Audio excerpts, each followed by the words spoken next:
વિદ્યાર્થીનીઓ, આજે આપણે offering suggestion, offering advice જે લેંગ્વેજ ફંક્શન છે તેને આપણે શીખવાનો પ્રયત્ન કરીએ. સજેશન સૂચન અને એડવાઇસ સલાહ, વણમાગી સલાહ આપણે બીજાને આપતા હોઈએ છીએ. જ્યારે કોઈને કોઈ બાબતની સલાહ કે સૂચન કરવાનું હોય ત્યારે આપણે આ વાક્ય રચનાનો ઉપયોગ કરીએ છીએ. ગુજરાતીમાં જનરલી આપણે સલાહ સૂચન આપણે કરતા હોઈએ છીએ. કોઈ આપણને પૂછે કે ન પૂછે, પૂછે તો ખાસ કરીએ છીએ, ન પૂછે તો પણ આપણે સલાહ સૂચન આપણે કરતા હોઈએ છીએ. આ ફંક્શનને દર્શાવવા માટે શુડ, ઓટ ટુ અને હેડ બેટર આનો આપણે ઉપયોગ કરીએ છીએ. શુડ, ઓટ ટુ અને હેડ બેટરનો આપણે ઉપયોગ કરીએ છીએ. તો શુડ એ શું બતાવે છે, ઓટ ટુ શું બતાવે છે, હેડ બેટર શું બતાવે છે? આ ત્રણ સૂચન જ બતાવે છે, ત્રણ સલાહ જ દર્શાવે છે. પણ સામાન્ય સૂચના કરવી હોય અને કહેવા ખાતર કહેવું હોય તો આપણે શુડનો ઉપયોગ કરીએ તો ચાલે. અને થોડું વધારે પડતું મતલબ મજબૂતાઈથી કહેવું હોય તો ઓટ ટુ આપણે કહીએ, ઓટ ટુનો ઉપયોગ કરીએ. અને મજબૂતાઈથી, આત્યંતિક મજબૂતાઈથી કોઈ નજીકનું છે અને તેને આપણે કહેતા હોઈએ તો વધારે મજબૂતાઈથી કહીએ, સૂચન કરીએ ત્યારે હેડ બેટરનો ઉપયોગ કરીએ છીએ. તો આ પ્રમાણે શુડ, ઓટ ટુ અને હેડ બેટર આ ત્રણેય રચના આમ જોવા જાઓ તો એક જ છે. પરીક્ષાની અંદર તમને કયો ઉપયોગ કરવો એ પ્રશ્ન નિર્માણ નહીં થાય, કારણ કે તમને ઓફરિંગ સજેશન કૌંસમાં લખ્યું હશે તો એની સામે તમને શું વાપરવું તે પણ લખ્યું હશે કે શુડ વાપરો, ઓટ ટુ વાપરો કાં તો હેડ બેટર વાપરો, તે લખ્યું જ હશે.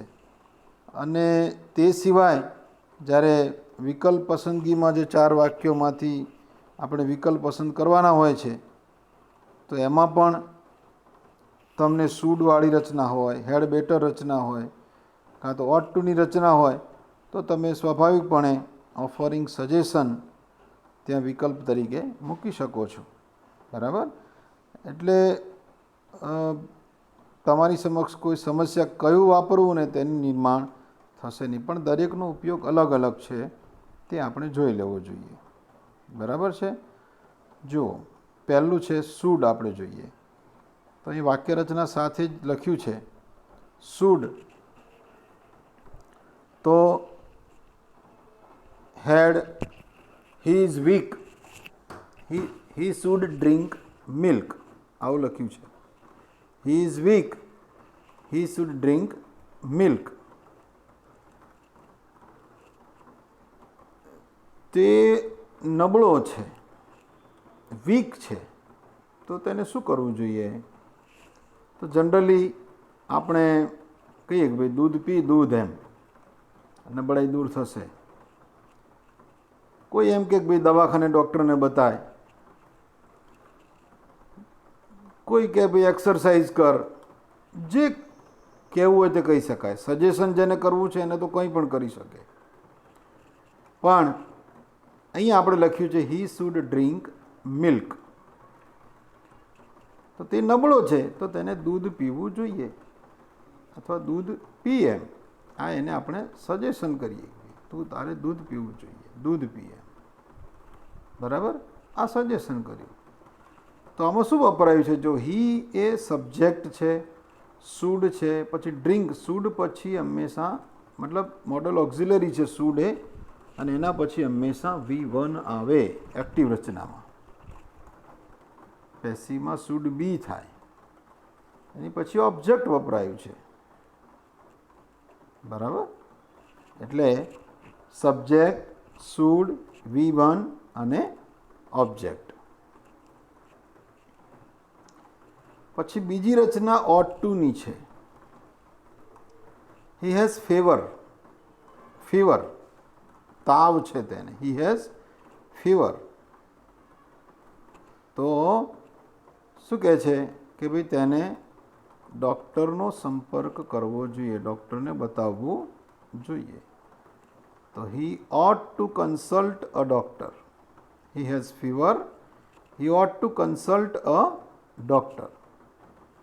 તો અહીંયા જો કૌંસમાં દરેકમાં લખ્યું છે ઓફરિંગ સજેશન અને પછી લખ્યું છે ought to. પહેલામાં લખ્યું હતું ઓફરિંગ સજેશન અને પછી લખ્યું છે should. બરાબર.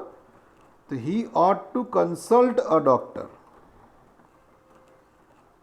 તો આમાં પણ સબ્જેક્ટ છે, ought to છે અને ought to પછી પણ V1 વપરાય છે. બરાબર. અને પછી ઓબ્જેક્ટ છે. બરાબર. દરેકમાં આમ જોવા જાઓ તો V1 જ છે. બરાબર. ખાલી વચ્ચેનું જ એ ભાગ ought to, should કે had better વચ્ચેના ભાગ જ એ બદલાય છે, બાકી સેમ રચના છે. બરાબર છે.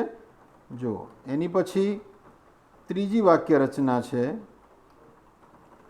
હેડ બેટરની. તો હેડ બેટરમાં he wants to join MBBS. તે MBBS જોઈન કરવા માગે છે. તો તેને શું કરવું જોઈએ? તો લખ્યું છે he had better work hard in NEET.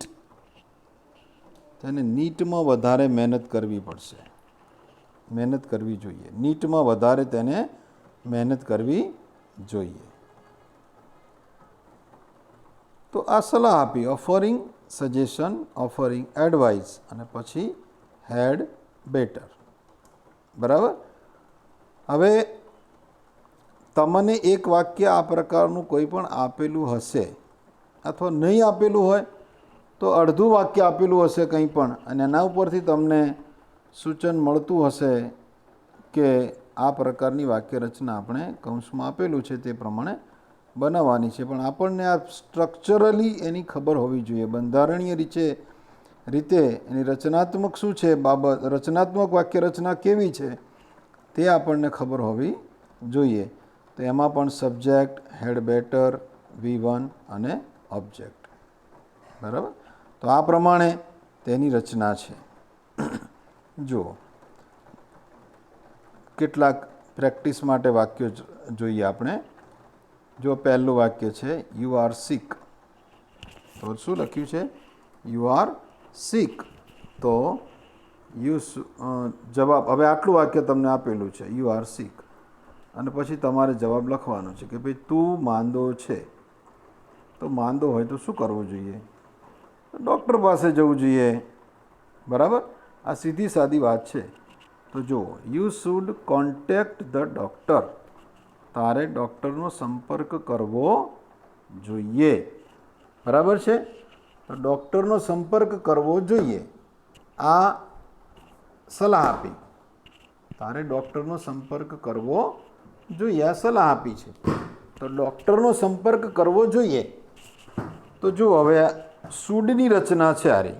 હવે આ બંધારણીય રીતે તમે જોશો તો છે કે કેમ બરાબર તે આપણે ચકાસી જોઈએ. જુઓ, યુ એ સબ્જેક્ટ છે, પછી શુડ આવ્યું, કોન્ટેક્ટ V1 આવી ગયું અને પછી ધ ડૉક્ટરે ઓબ્જેક્ટ આવી ગયું.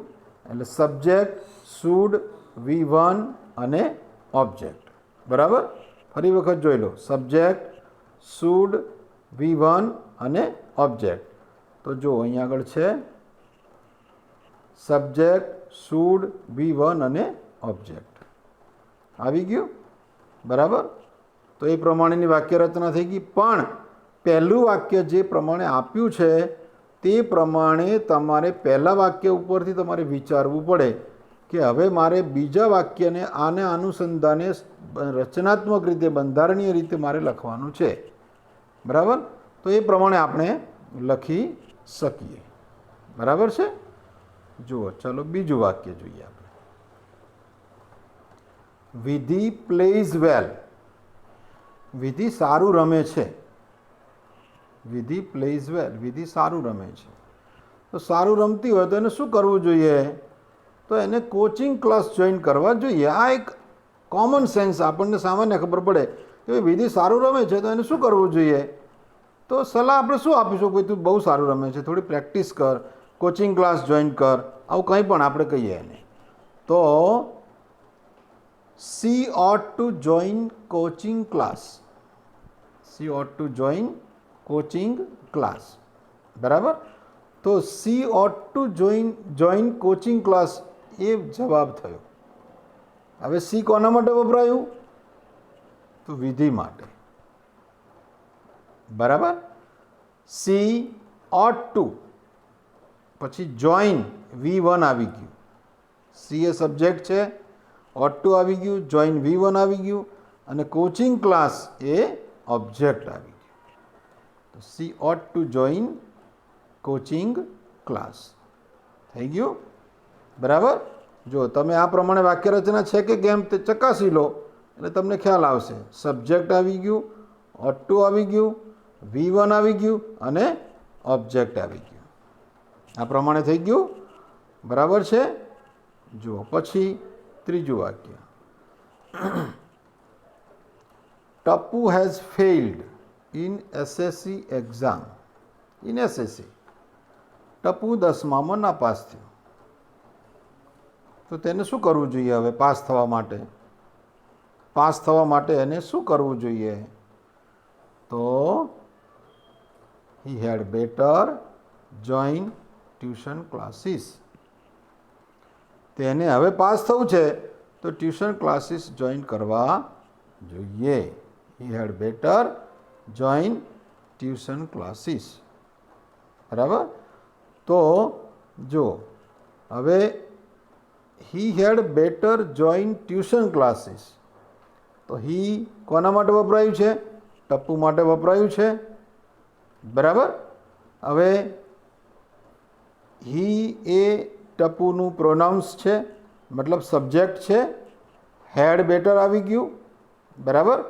જોઈન V1 આવી ગયું અને ટ્યુશન ક્લાસીસ ઓબ્જેક્ટ આવી ગયું. જો ઉપર એની વાક્ય રચના આપી છે. સબ્જેક્ટ, હેડ બેટર, V1 અને ઓબ્જેક્ટ થઈ ગયું. બરાબર છે? આ પ્રમાણેની વાક્ય રચના તે થશે. બરાબર? જો એના પછી ચોથું વાક્ય. હવે અહીંયા તમને છે ને 3 વાક્યો આપણે જોયા. એમાં 3માં એકમાં આપણે શુડ વાપર્યું છે, એકમાં ought to વાપર્યું છે, એકમાં હેડ બેટર વાપર્યું છે. તો આવું શુડ વાપર્યું તો તમને મેં કહ્યું ને પહેલાં કે તમને કૌંસમાં તમને આપ્યું હશે કે ઓફરિંગ સજેશન, ઓફરિંગ એડવાઇસ, અને પછી ડેશ કરીને લખ્યું હશે શુડ, ડેશ કરીને લખ્યું હશે ought to કાં તો હેડ બેટર. આ પ્રમાણે આપ્યું હશે તે જ વાપરવું પડે આપણે. તમે એમ કહો ભાઈ મને તો હેડ બેટર આવડે છે, માગ્યું છે શુડ, અને આપણને હેડ બેટર આવડે છે, શુડ આવડતું નથી, તો હેડ બેટર વાપરીશું ને આપણે તો ખોટું પડશે વાક્ય. વાક્ય સાચું જ હોય પણ હેડ બેટર વાપરીશું તો ખોટું પડશે.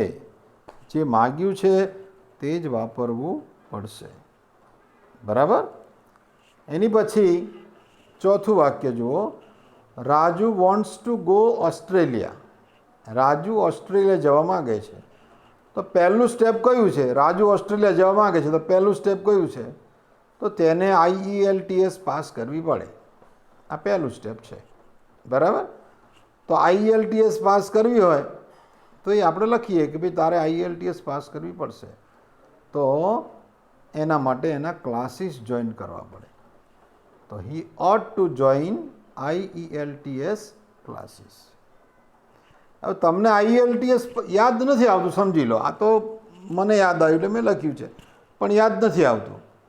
તો તમે શું કરશો કે ભાઈ તારે અંગ્રેજી શીખવું જોઈએ. તો he ought to learn English. English શીખવું જોઈએ. બસ આ લખો તોય ચાલે. he should learn English એમ લખશો તોય ચાલે. he had better learn English એમ લખો તો પણ ચાલે. બરાબર છે? પછી પાંચમું વાક્ય જુઓ. Sakina is very poor in English. Sakina અંગ્રેજીમાં ખૂબ જ પુઅર છે, એને અંગ્રેજી આવડતું નથી. તો તેને શું કરવું જોઈએ? તો હવે મેં લખ્યું છે અહીંયા, she had better read English newspaper. તેને ઇંગ્લિશ ન્યૂઝપેપર વાંચવા જોઈએ. બરાબર? તો આ જ લખવું એવું નહીં, તેને ટ્યુશન ક્લાસ જોઈન કરવા જોઈએ, તેને ક્લાસમાં ધ્યાન આપવું જોઈએ. તો she should attend in the class, she should join tuition classes, કંઈ પણ લખી શકાય. She had better join tuition classes, she had better read more and more, વધારે ને વધારે વાંચવું જોઈએ, એમ પણ લખી શકાય. બરાબર? જો એની પછી છઠ્ઠું વાક્ય, રાધિકા ઇઝ સિક. રાધિકા કેવી છે? સિક છે, માંદી છે. તો તેને શું કરવું છે? નબળાઈ અનુભવે છે, માંદી છે, તો તેને ડૉક્ટરનો સંપર્ક કરવો જોઈએ. આપણે આગળ એક વાક્ય એનું શીખ્યા આપણે. બરાબર? પહેલું જ વાક્ય શીખ્યા, પણ અહીંયા મેં બીજી રીતે લખ્યું છે કે ભાઈ તારે આરામ કરવો જોઈએ. શી શુડ ટેક રેસ્ટ, તેને આરામ કરવો જોઈએ. બરાબર? પછી સાતમું વાક્ય છે, કેવલ ઇઝ લેઝી. કેવલ ઇઝ લેઝી. કેવળ કેવો છે? આળસુ છે. તો આળસુ છે તો તેને શું કરવું જોઈએ? તેને વધુમાં વધુ કામ કરવું જોઈએ, કામ શરૂ કરવું જોઈએ. તો he had better start working. He had better start working. તેને કામ કરવું જોઈએ. બરાબર ને? મને એમ છે કે તમને ખ્યાલ આવતો જ હશે. આઠમું વાક્ય, Rohan's Activa is not working. રોહનનું એક્ટિવા કામ કરતું નથી. તો કામ ન કરતું તો શું કહેવાનું? ટેકનિશિયનને બતાવવું જોઈએ, ગેરેજમાં લઈ જવું જોઈએ. આવું આપણે મનમાં સૂજે કે ના સૂજે? બરાબર? તો ટેકનિશિયનને બતાવવું જોઈએ તો શું લખવું પડે? તો હી શુડ કોન્ટેક્ટ ટેકનિશિયન. લ્યો, આમાં શું ના આવડે? હા, તેને ટેકનિશિયનનો સંપર્ક કરવો. He should contact technician. હા, બરાબર ને? જો યુ આર ક્લેવર, તો બહુ હોશિયાર છે. તો શું કરવાનું? બહુ હોશિયાર છે તો તારે કલેક્ટર થવું જોઈએ. બહુ હોશિયાર છે તો તારે આમ થવું જોઈએ, તારે આમ કરવું જોઈએ. આપણે બધાને કહેતા હોઈએ બહુ હોશિયાર છે. તો you had better join UPSC. You had better join UPSC. બરાબર? છેલ્લું વાક્ય જુઓ, mister Shah is rich. Mister Shah સમૃદ્ધ છે, સુખી છે. તો સુખી હોય તો શું કરવાનું? તો તેમને મોટા દાન કરવા જોઈએ. હા, સુખી હોય તો દાન કરવા જોઈએ ને. તો હી ઓટ ટુ ડોનેટ ઇન ઇન્સ્ટિટ્યુશન્સ. તો તેમને ઇન્સ્ટિટ્યુશનમાં દાન કરવું જોઈએ. બરાબર ને? ઇન્સ્ટિટ્યુશનમાં તેમને દાન કરવું જોઈએ.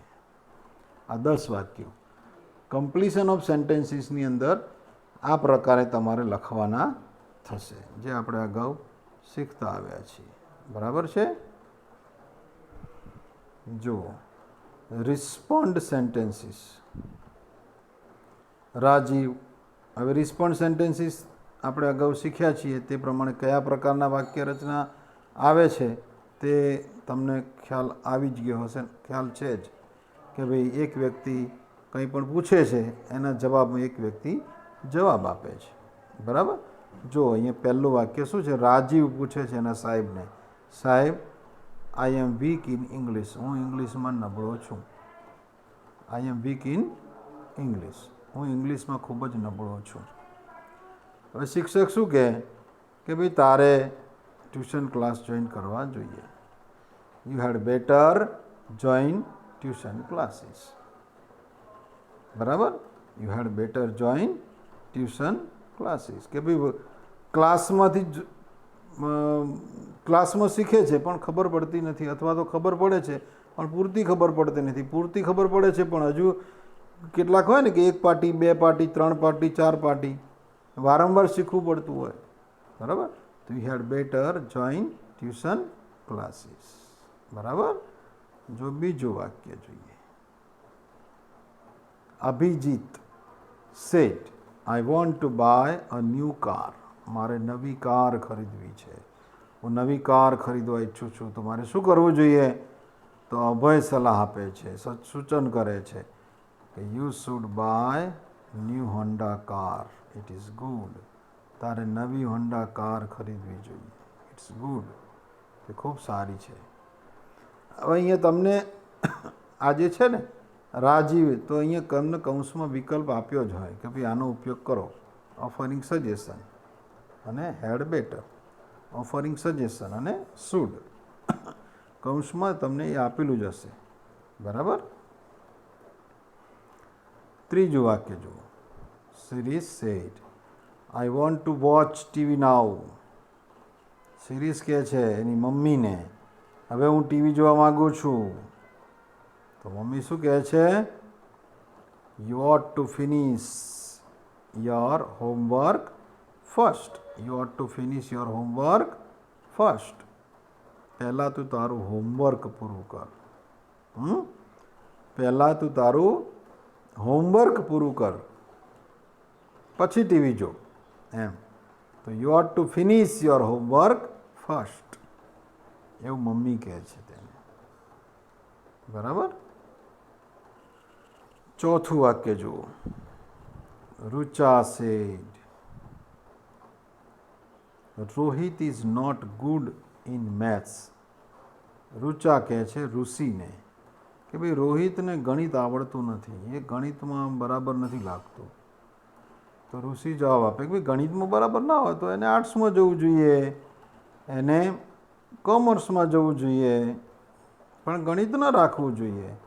તો શું કહે છે કે હી શુડ ચૂઝ, પસંદ કરવું જોઈએ. શું? Arts faculty. તેને આર્ટ્સ ફેકલ્ટી પસંદ કરવી જોઈએ. એમ પણ લખી શકાય મેથ્સમાં બરાબર નથી તો ટ્યુશન જા, એવું પણ કહી શકાય, બરાબર. અથવા વધારે પ્રેક્ટિસ કર, એમ પણ કહી શકાય, બરાબર છે. જો પાંચમું વાક્ય. Asha said what should I do for my health. મારે મારી તંદુરસ્તી માટે શું કરવું જોઈએ? આશા પંકજને કહે છે. તો પંકજ શું જવાબ આપે છે જુઓ. ભાઈ તારે તારી તંદુરસ્તી માટે શું કરવું જોઈએ? You should do yoga. Yoga કરવો જોઈએ. એન્ડ સૂર્ય નમસ્કાર. સૂર્ય નમસ્કાર કરવા જોઈએ. For your health. તારી તંદુરસ્તી માટે તારે યોગા અને સૂર્ય નમસ્કાર કરવા જોઈએ. આ સલાહ આપી, બરાબર. પછી નીરજ સેડ, છઠ્ઠું વાક્ય. આઈ want to improve my hand writing. હું મારા હેન્ડ રાઇટિંગ સુધારવા માગું છું. મારું જે અક્ષરો છે ને એ અક્ષરો સુધારવા માગું છું. તો એના પપ્પા શું કહે છે? You had better write more and more. તારે વધુ ને વધુ લખવું જોઈએ. લખવાની ટેવ પાડ, વધુ ને વધુ લખ. You had better write more and more, બરાબર. સાતમું વાક્ય જુઓ. Nalin said how can I leave my bad habits. હું મારી ખરાબ ટેવોને કેવી રીતે છોડી શકું? તો નિરાલી કહે છે હું મારી ખરાબ ટેવોને કેવી રીતે છોડી શકું? નિરાલી શું કહે છે કે you had better do friends. એવા મિત્રો તારે કરવા જોઈએ.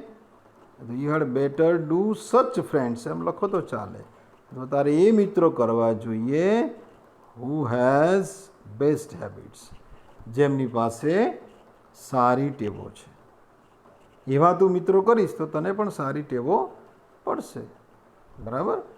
તો આ પ્રમાણે જો એક પણ વાક્ય રચના બંધારણને છોડીને નથી. બીજું, ઉપર પૂછાયેલા પ્રશ્ન કે આગળ આવેલા વાક્યના અનુસંધાને જ આપણે સેન્સિબલ મતલબ યોગ્ય રીતે જવાબ આપવાનો છે. બરાબર. તો બંધારણમાં રહી અને યોગ્ય જવાબ આપણે આપવાનો છે. તો હું માનું છું ત્યાં સુધી આ ચેપ્ટરમાં તમને ખબર પડી ગઈ હશે. આ રીતે આપણે આ ચેપ્ટરને શીખ્યા છીએ. તો તમને કેવું લાગે છે એનો ફીડબેક મને વોટ્સઅપના માધ્યમથી જણાવશો તો મને આનંદ થશે, મને ઉત્સાહ મળશે. તો ફરી પાછું એક ચેપ્ટર, બીજું ચેપ્ટર આપણે આ રીતે મૂકીશું. મને ચોક્કસથી જણાવશો તેવી હું અપેક્ષા રાખું છું. Thank you.